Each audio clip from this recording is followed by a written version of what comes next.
This is the Welsh Home Service, dyma raglen Cymru.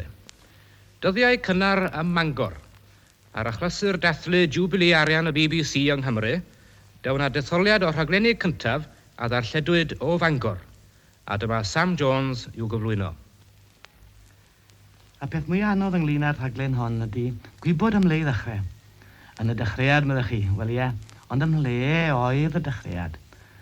Mr Lloyd George fel roedd y pryd hwnnw oedd y cyntaf i siarad drwy'r meicroffon o Fangor ma wir, a hynny'n ystod lecsiwn 1935. Ond, roedd hynny cyn i Fangor fod yn orsaf darlledu. Ystafell a meicroffon yma ar y pryd a dim arall. Felly nid dyna ddechrau hanes darlledu o Fangor. Y tro cyntaf y stiwdio ddod yn rhan o'r gorffordd fel bydau, oedd ar yr 11 o fis Tachwedd 1935. Rwy'n cofio'n iawn un o'r perianwyr yn redig i ddeud wrtha i bod Llundain yn dŵad trwodd. Dyma mynd i'r stiwdio a beth gyntaf glywes i oedd hyn.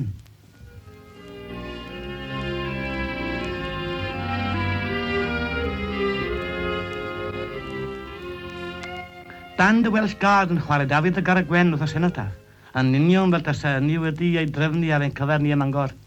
Wel, dyna'r peth cyntaf ddaeth i Fangor.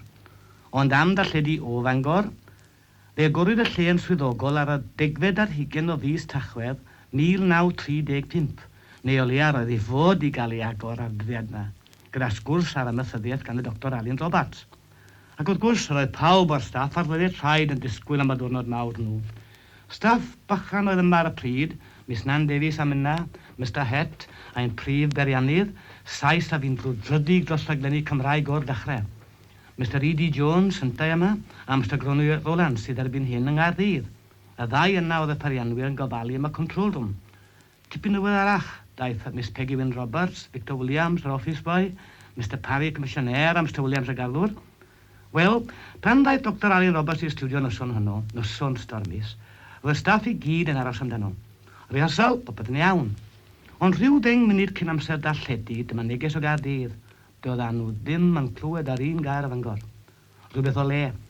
Ac i'r perianwyr drio beth yma ar beth arall, a'r nebron yn un o wellgo. Doedd dim i'w wneud o'n bodloni, nad oedd dim gobaith darlledu o Fangor noson honno. Ac i nynna i gyd eistedd yn y stiwdio yn ddigon di galon, a grando ar rywun o Gaerdydd yn darllen y sgwrs. Erbyn gweld ar y tywydd oedd y bai, coeden wedi disgyn, ac wedi torri'r lein rhwng Aber a Bangor. Dyna'r technegol hitch mwyaf fy hanes i beth bynnag. Wel, i fynd ymlaen.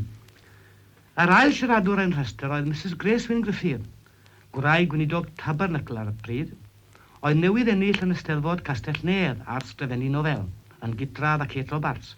Yr oedd hi i ddarlledu ar 11 o fis Rhagfyr. Y tro yma fe popeth yn iawn.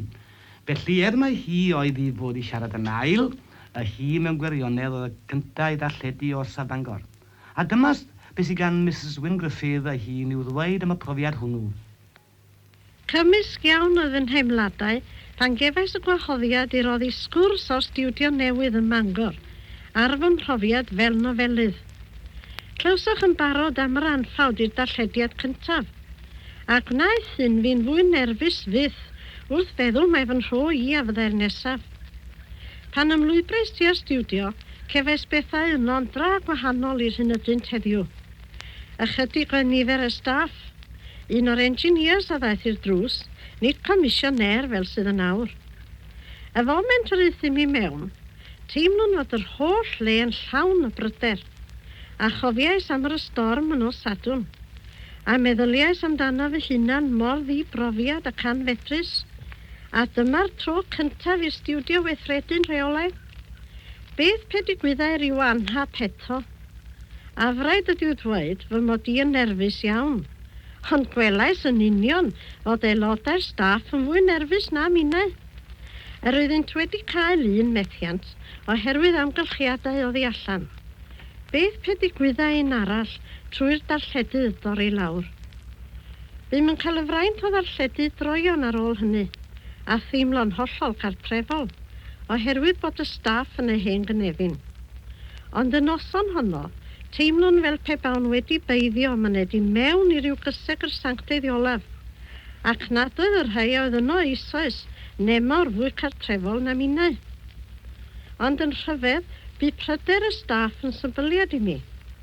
Gwyddwn mae om hachos sir y llawer o'i pryder, a phenderfynais ei cynorthwyo orau medrwn. Fel pan ddaeth yr amser, y ciliodd fy holl nerfysnes, a thystiau'r hewr andawau fod fy llais yn eithaf hamddenol. Ar ôl I mi orffen, bron a chliwn o chenaid o ryddhad, yn treiddio hyd yn oed trwy'r padding ar y muriau. Yr oedd y pryder wedi llwyr ddiflannu, ac wyneb y cyhoeddwr fel hael y bore yn gwenu arnom. Braint fawr I mi oedd cael ysgrifennu fy enw yng nghofnod y darlledwyr o'r stiwdio newydd, yn nesaf at yr enw cyntaf, Lloyd George. Cefais hwyl ddiniwed, wrth feddwl efallai y bydd rhyw hanesydd yn y dyfodol, wrth ddarllen yr rhestr, yn dyfalu pwy oedd honno tybed.